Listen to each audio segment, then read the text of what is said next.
Hi, I'm Derek Jones with NEXA Mortgage, and I'm going to be going over the top 13 questions I get from first-time home buyers. All right, question number one. What is the first step in the home buying process? Step number one is actually connecting with a lender such as myself. You need to get pre-approved before you can go ahead and shop for that dream home. Question number two. What credit score do I need to qualify? This is going to vary greatly. There's a couple different things to keep in mind. One, the credit score that the actual governing body or program requires, and on the other side, what the actual lender might require. For instance, FHA, you can go down to a 500 credit score if you have 10%, or you can get with a credit score of 580, you can go for 3.5%. But there are things called overlays, which basically are additional requirements above what the program might call for. Lenders might have these overlays. So lender A might be able to say, hey, I can work with the 580 credit score with 3.5% down, while lender B is like, I need a 620 credit score. So you're gonna need to verify with your lender on what credit score is needed. Typically for FHA, it's at least a 580. These are just general things. Typically for conventional, it's at least a 620. VA and USDA technically don't have a credit score requirement, so it's kind of up to the individual lenders as far as what credit score they will require for their programs. These are just general and they can vary and they can change. Question number three. Let's see. What site can I check my credit on? I love this question and I also hate this question. Basically, the most popular site right now is Credit Karma, and I hate that site. It's like not close to accurate. It could be 50 points high, 50 points low. So I wouldn't recommend using that site or most of the other sites that are out there.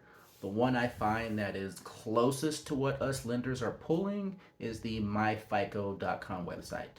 I'm not affiliated with them. I just know that from past experiences, when customers go to different websites, usually that's the closest to what I see on my end. All right, question number four. Let's see. Is a FHA loan only for first-time home buyers?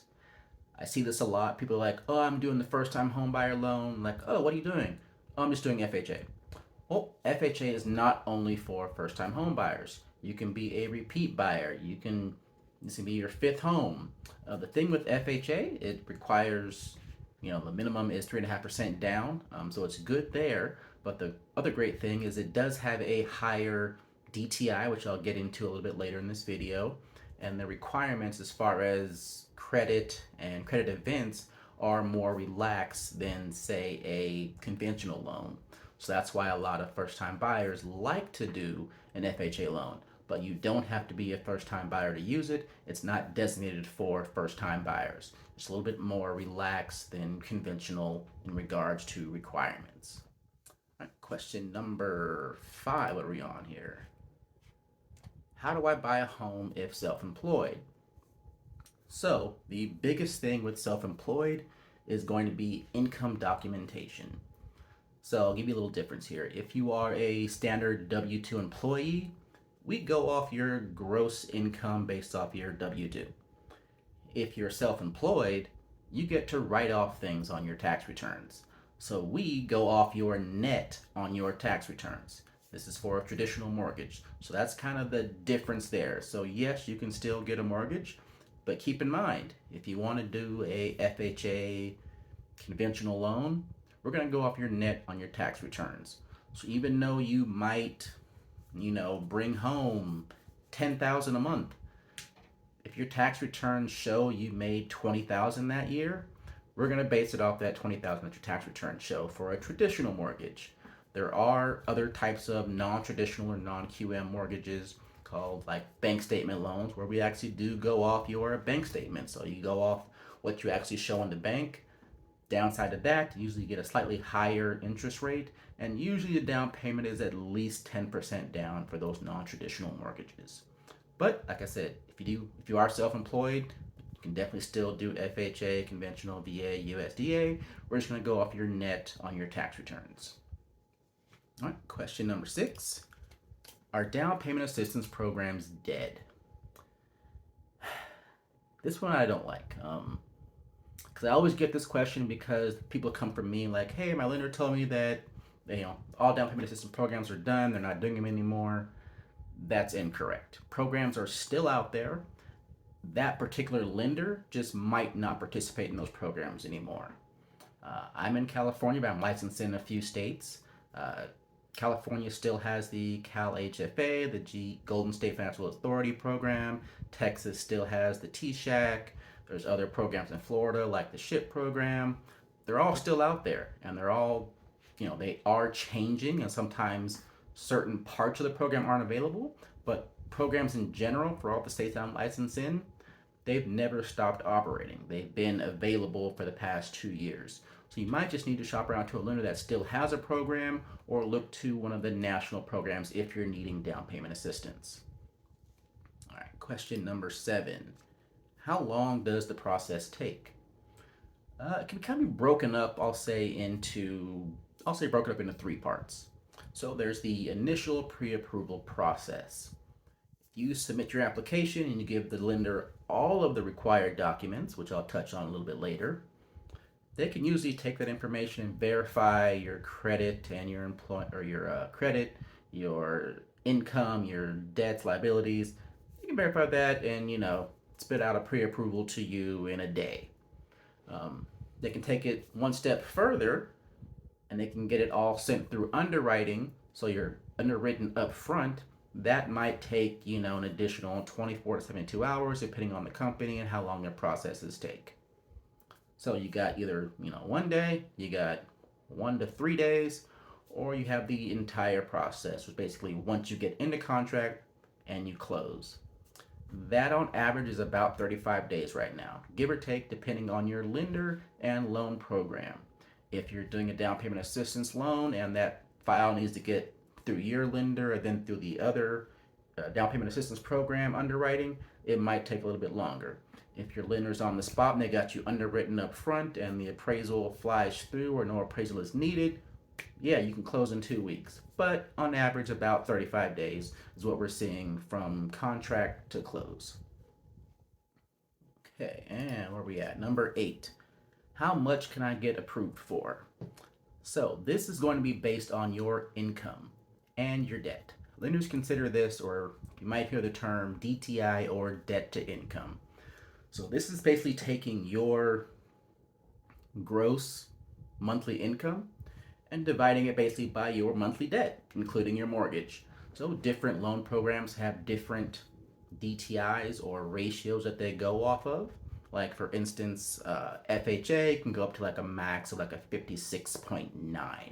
So that'll give you an idea. Conventional is a little bit lower.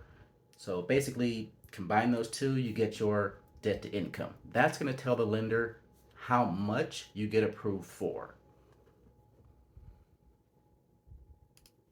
All right, and how much should I have saved? This is greatly going to depend on the loan program that you're doing, and if you're doing down payment assistance, or if you're doing a VA or USDA where you have 0 down, or if you're doing FHA where you're doing 3.5% down, or say you want to do 20% down conventional.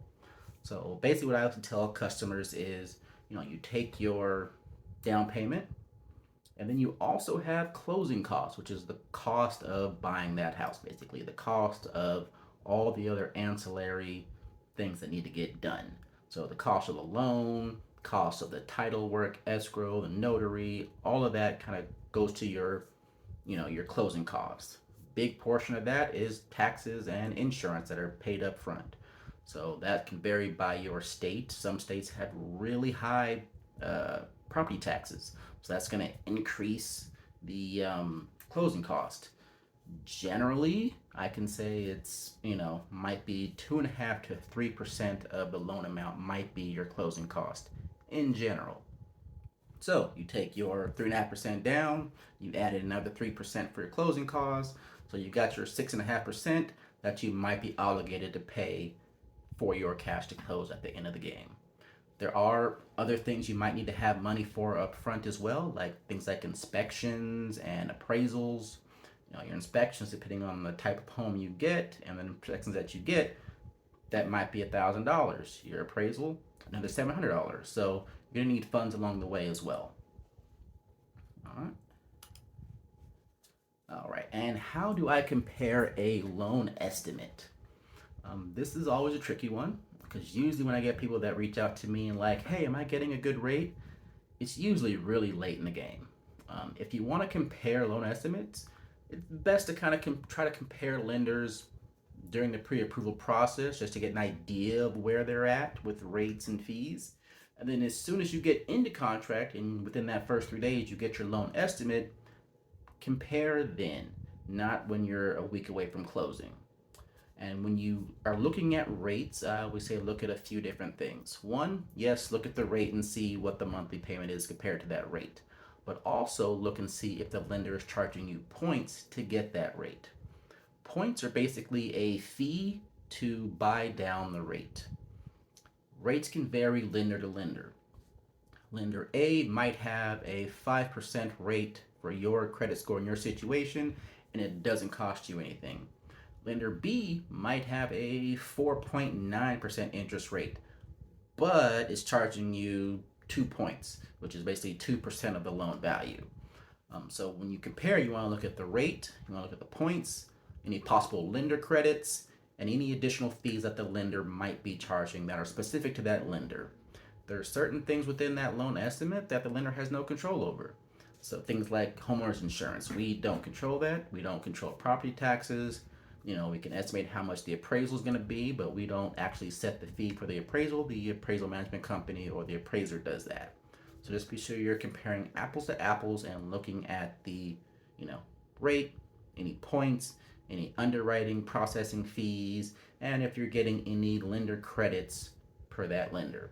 I've seen sometimes where it's like, oh, great, both these lenders are giving a 5% interest rate, so no problems there. But then you look over here, lender B, that 5%, they're actually able to give you a $4,000 credit that reduces your closing cost by $4,000. So on paper, that might look better. Also, when you're looking at the rates or the estimates, check on the closing time frame. How long is it going to take these lenders to close? If lender A is over here at 30 days, but lender B is 60 days, which one is the seller likely to take? The 30 days or 60 days? They're probably going to want to be over here with 30-day lender. So go ahead and check that as well. All right. And moving on. How much employment history is needed? You can Google this. There's answers all over the place. People are like, oh, you have to be 2 years at the same job and all this other stuff. We like employment history. It doesn't have to be 2 years at the same job. Generally, it's 2 years in straight employment. If there's any gaps, you usually can get that explained. That's okay. But generally, we're looking for at least 2 years employment history. Depending on your situation, we may be able to take school as part of that. But like I said, it's going to be kind of a case-by-case basis, so it's best to reach out to your lender specifically for your situation. Next, what documents will the lender ask you to submit? So this is also going to depend on your type of employment, but generally speaking, when you submit an application, they're going to want an ID to verify it's you. They're going to want your 2 most recent bank statements. They're going to want your 2 most recent pay stubs or 2 months of pay stubs.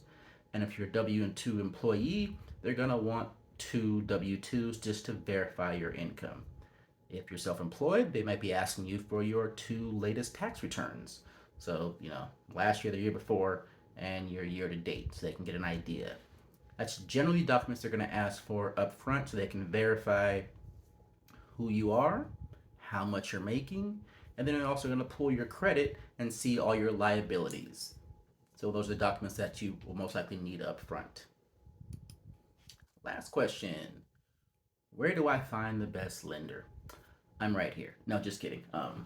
No, you can easily just Google lenders, you're watching this video, so you can just Google on YouTube and or Facebook, lenders in my area, or you can get recommendations from past friends or family members that have purchased or refinanced recently. Also, if you're already talking to a lender, they might have a preferred lender that they work with. So you can reach out to your agent and say, hey, do you guys have a preferred lender that you work with? Let me go ahead and reach out to them and see who's best. So those are the 13 most popular questions that I get. Any other additional questions you'd like answered to, feel free to leave a comment below. Thank you very much.